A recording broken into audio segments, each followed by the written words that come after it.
La historia no es solo el fragor de las batallas y el susurro de los decretos reales.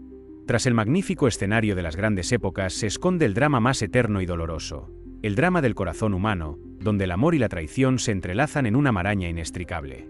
¿Por qué las traiciones más escandalosas tuvieron lugar a la sombra de palacios imperiales y salones bohemios? ¿Qué empujó a Marina Tsvetaeva, que tanto amaba a su marido, a buscar a otros? ¿Qué mitos arraigados sobre la infidelidad conyugal han sido refutados por el propio paso del tiempo? ¿Y cómo funcionó la inexorable ley del retorno en el caso de Pedro el Grande?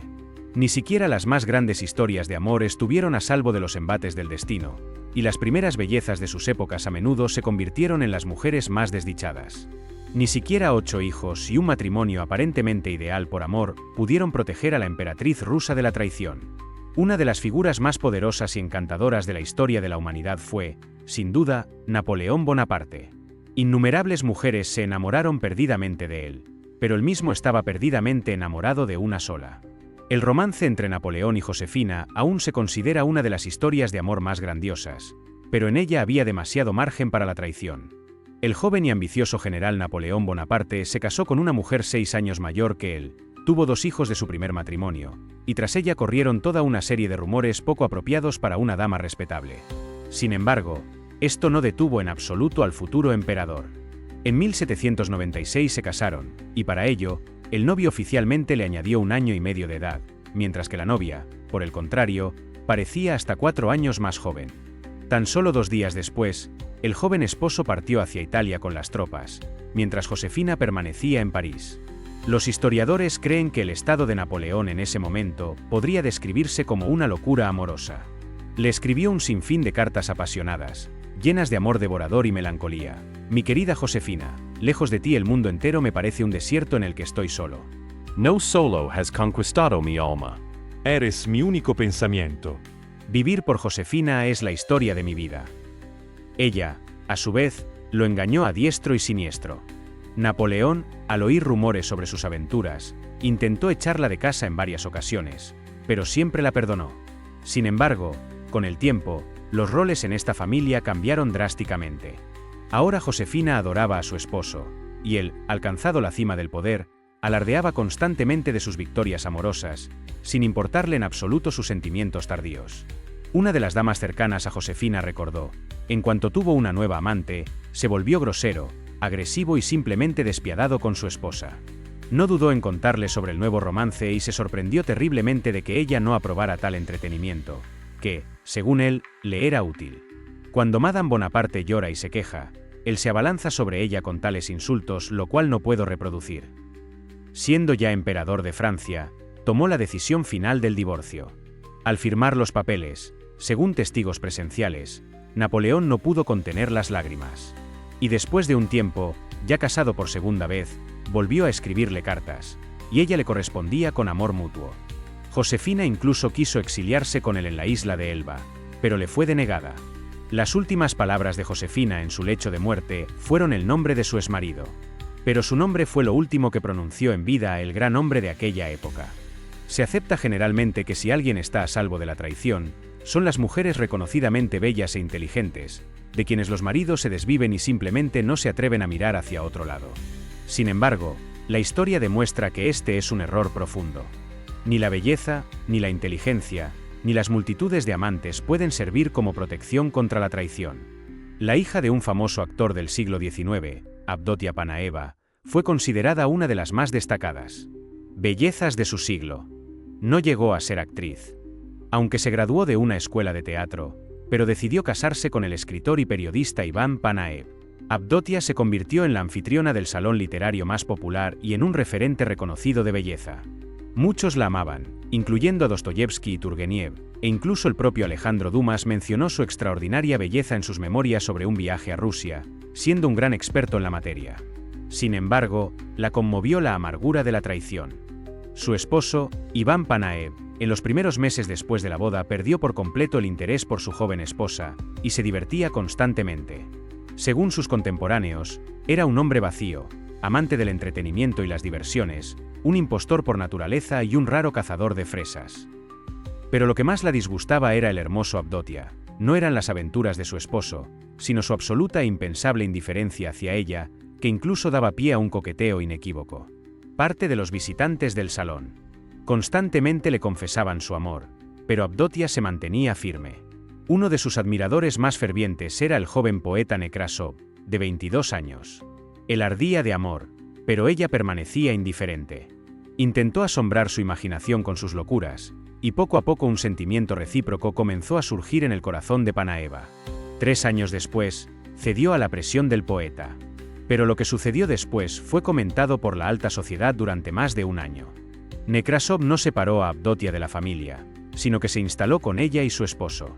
Esta vida de 3, por supuesto, se convirtió en el tema más escandaloso de los chismes.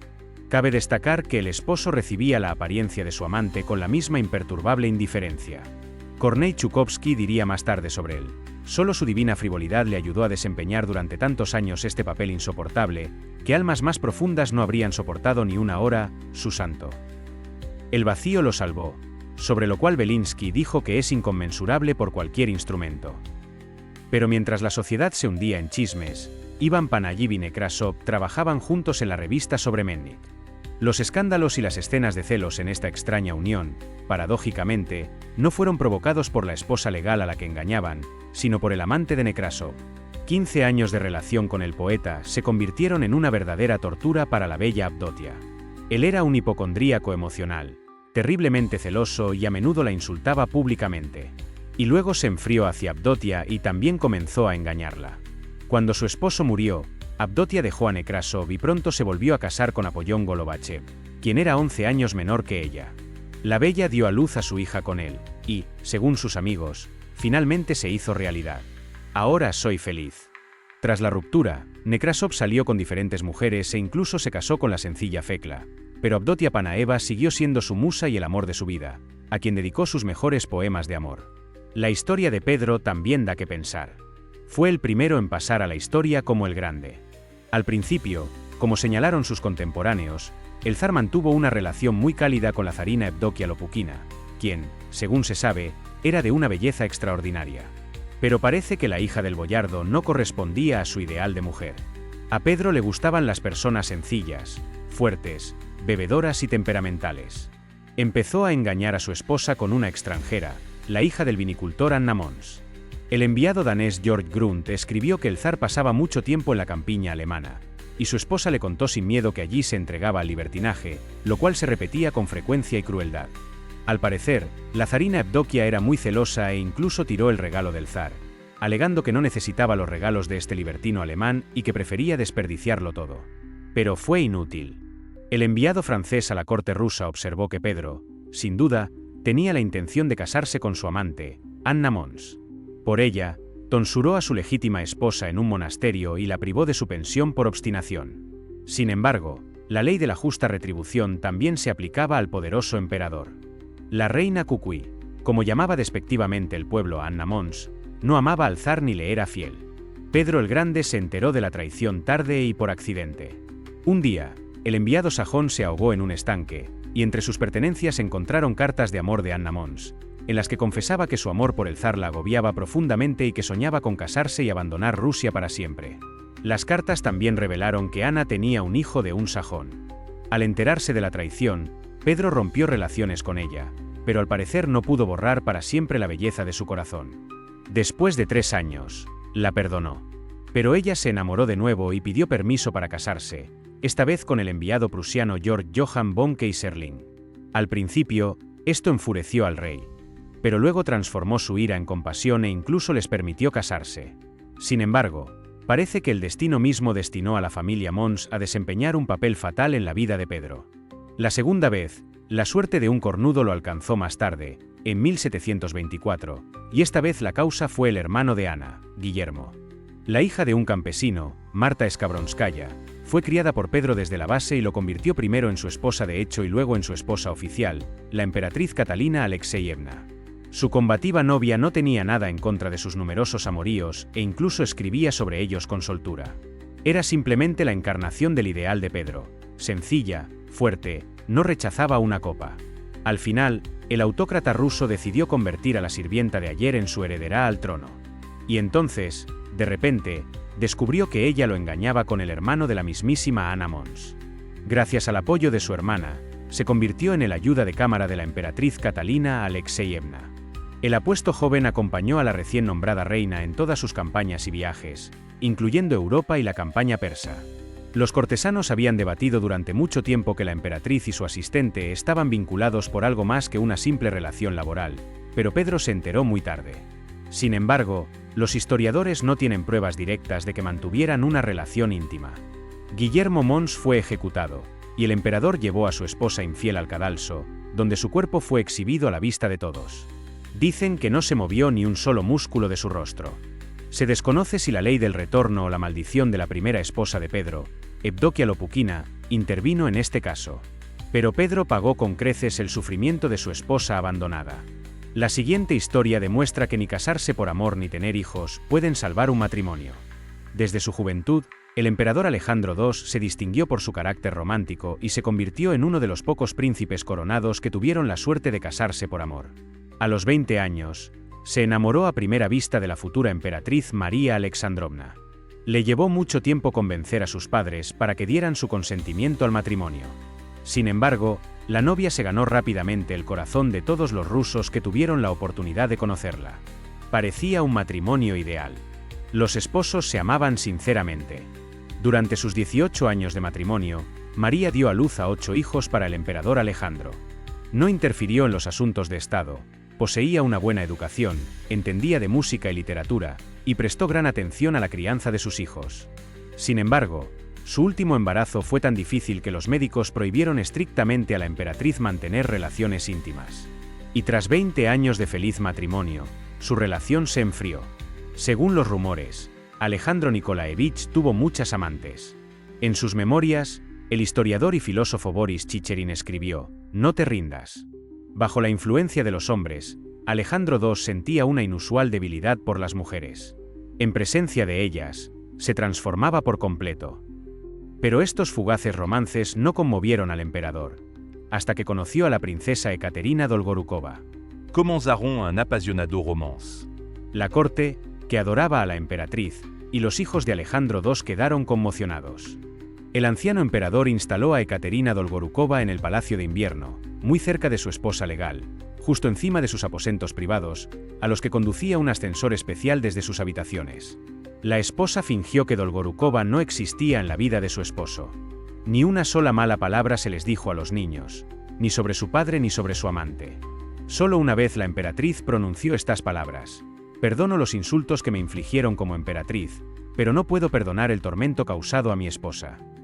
Alejandro II y Ekaterina Dolgorukova tuvieron 4 hijos, de la misma edad que sus nietos. Él los amaba profundamente y simplemente idolatraba al mayor, Jorge, orgulloso de tener más del 50% de sangre rusa.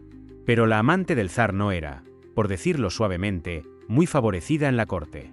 El prominente estadista Sergei Witte mencionó que, por supuesto, Dolgorukova no desdeñaba recibir beneficios y concesiones para diversos tipos de empresarios a cambio de una generosa recompensa. Se convirtió en un símbolo de la corrupción, y los cortesanos llamaban a Catalina la reina más desvergonzada. La infidelidad de su esposo agravó la enfermedad de María Alexandrovna, a quien le resultaba terriblemente difícil aceptar que su lugar había sido ocupado por una joven y floreciente amante. La emperatriz enfermó y le quedaba muy poco tiempo de vida. Alexander Nikolaevich se mudó a Tsarskoye Selo con Catalina, pero visitaba a su esposa enferma con breves visitas. Esto provocó una nueva ola de condena en la sociedad. En 1880, la emperatriz murió de tuberculosis. Tan solo 40 días después, en lugar del año requerido, Alejandro II se casó con el amor de su vida. Nada pudo detenerlo, ni el declive de su propio prestigio, ni la indignación e incluso el desprecio de la sociedad. También consideró la posibilidad de la coronación de su nueva esposa. Este matrimonio fue un duro golpe para los hijos que tuvo con María Alexandrovna, quien adoraba a su madre. María, la hija del emperador, escribió a su padre: «Ruego a Dios que mis hermanos menores y yo, que éramos las personas más cercanas a mi madre, podamos perdonarte algún día». Menos de un año después, Alejandro II fue asesinado por la voluntad del pueblo. Sus últimas palabras, dirigidas a Ekaterina Dolgorukova el día de su muerte, fueron: «Me siento tan feliz que esta felicidad me consumirá». Tras la muerte del emperador, Dolgorukova quiso hacer pública su correspondencia íntima con Alejandro II. La relación de Marina Tsvetaeva con su futuro esposo, Sergei Efron, se desarrolló inicialmente como un hermoso romance con un toque místico. Él era un año menor e increíblemente guapo. Los unía un sentimiento extraordinario, que parecía ser la clave de una relación para toda la vida. Pidió un deseo: si encontraba y me traía una cornalina, sin duda me casaría con él. Fue esta piedra la que Efron le regaló. Ella escribió sobre su joven marido: si supieras, qué joven tan ardiente, generoso y profundo es. Tiemblo constantemente por él. Durante 3 o casi 3 años de convivencia, sin la menor duda el uno del otro. Nuestro encuentro es un milagro. Será mi más querido por el resto de mi vida. Nunca podría amar a nadie más. Pero tenía un carácter apasionado y poético, y pronto comenzó a escribir cartas igualmente entusiastas. Se enamoró intensamente, incluso dolorosamente, dedicando poemas a sus amantes, por ejemplo, a Osip Mandelstam o al compañero de clase de Sergei Efron, Konstantin Rodzevich, a quien llamaban el pequeño Casanova por su baja estatura y su amor. Y su esposo confesó en cartas a una amiga que no habría interferido en su felicidad si no hubiera sabido que Rodzevich dejaría a Tsvetaeva en una semana, mientras que, cito textualmente, en el estado de Marina esto habría sido equivalente a la muerte. Pero, ¿qué clase de compañera de clase es esta si incluso se dejó llevar por el hermano de su esposo, Piotr? Fue especialmente duro para él. Cuando Tsvetaeva tenía 22 años, conoció a Sofía Parnok, también poeta, ampliamente conocida en los círculos literarios. Todo Moscú cotilleaba sobre sus romances de alto perfil con mujeres. Marina era esperada en casa por su esposo y Ariadna, su hija de 2 años. La noche de su encuentro, ella escribió: «Te amo como una nube de tormenta sobre ti. Es un pecado, porque eres sarcástica, apasionada y la mejor de todas». Los amantes pasaron juntos el verano de 1915. Efron dijo que la habría retado a duelos si hubiera sido hombre. Exigió que Tsvetaeva rompiera relaciones con Sofía, y Tsvetaeva escribió: «Sonia me ama mucho, y yo la amo, y esto es para siempre. Y no puedo dejarla». Pero no todo iba bien en su relación. Parnok estaba celoso del marido de Tsvetaeva, los poetas Voloshin y Mandelstam, y con razón. El tormentoso romance femenino duró 1 año y medio, y tras la ruptura, Tsvetaeva no quiso ni oír hablar de Sofía, llamando a esta extraña aventura la hora de su primera catástrofe. Cuando el marido de Tsvetaeva desapareció, tras haberse alistado en las filas del Ejército Blanco voluntario tras graduarse de la escuela de cadetes, Marina le escribió una carta: «Viva o muerta, si Dios obra este milagro, te salva la vida, te seguiré como un perro». Y un día recibió una respuesta suya: «Todos los años de separación, cada día, cada hora estuviste conmigo». Вивасола деля Ф.Н. устроен Кейнтра, что не стал бы мешать ее счастью, если бы не знал, что Радзевич через неделю уйдет от Цветаевой, тогда как, цитирую, в состоянии Марины это было бы равносильно смерти. Но что это за одноклассница, если она даже увлеклась братом своего мужа, Петром? Ему это далось особенно тяжело. Когда Цветаевой было 22 года, она познакомилась с Софией Парно, тоже поэтессой, широко известной в литературных кругах. Вся Москва судачила о ее громких романах с женщинами. Дома Марину ждали муж и 2-летняя дочь Ариадна. В вечер их встречи она написала: «Я люблю тебя, как грозовая туча над тобой. Грех, потому что ты саркастичный и жгучий уай самый лучший из всех». Лето 1915 года влюбленные провели вместе. Эфрон сказал, что вызвал бы девушку на дуэль, если бы она была мужчиной. Йен потребовал, чтобы Цветаева разорвал отношения с Софией, и Цветаева написала: «Соня меня очень любит, и я люблю ее, и это навсегда, и я не могу от нее уйти». Но в их отношениях все шло не так гладко. Паркон ревновала мужа Цветаевой, поэтов Волошина и Мандельштама, и не без оснований. Бурный женский роман продолжался 1,5 года, а после разрыва Цветаева Энд слышать не хотела о Софье, назвав этот странный роман часом своей первой катастрофы. Когда муж Цветаевой пропал без вести, вступив в ряды добровольческой Белой армии после окончания кадетского училища, Марина написала ему письмо, живому или мертвому: «Если Бог сотворит это чудо, сохранить тебе жизнь, я буду следовать за тобой, как собака». И однажды я получил от него ответ: «Все годы разлуки, каждый день, каждый час ты был со мной». Que no habría interferido con su felicidad si no hubiera sabido que Rodzevich dejaría a Tsvetaeva en una semana, mientras que, cito textualmente, En el estado de Marina esto habría equivalido a la muerte. Pero, ¿qué clase de compañera de clase era si incluso se encaprichó con el hermano de su marido, Piotr? Fue especialmente duro para él. Cuando Tsvetaeva tenía 22 años, conoció a Sofía Parnok, también poetisa, muy conocida en los círculos literarios. Todo Moscú cotilleaba sobre sus sonadas aventuras amorosas. El marido de Marina y su hija de 2 años, Ariadna, la esperaban en casa. La noche de su encuentro, ella escribió: «Te amo, como una nube de tormenta sobre ti, un pecado, porque eres sarcástica, fogosa y la mejor de todas». Los amantes pasaron juntos el verano de 1915. Efron dijo que la habría retado a duelos si hubiera sido hombre. Exigió que Tsvetaeva rompiera relaciones con Sofía, y Tsvetaeva escribió: «Sonia me quiere mucho, y yo la quiero a ella, y esto es para siempre. Y no puedo dejarla». Pero no todo marchaba bien en su relación. Parnok estaba celoso del marido de Tsvetaeva, los poetas Volosin y Mandelstam, y con razón. El tormentoso romance femenino duró 1 año y medio, y tras la ruptura, Tsvetaeva no quiso ni oír hablar de Sofía, calificando este extraño romance como la hora de su primera catástrofe.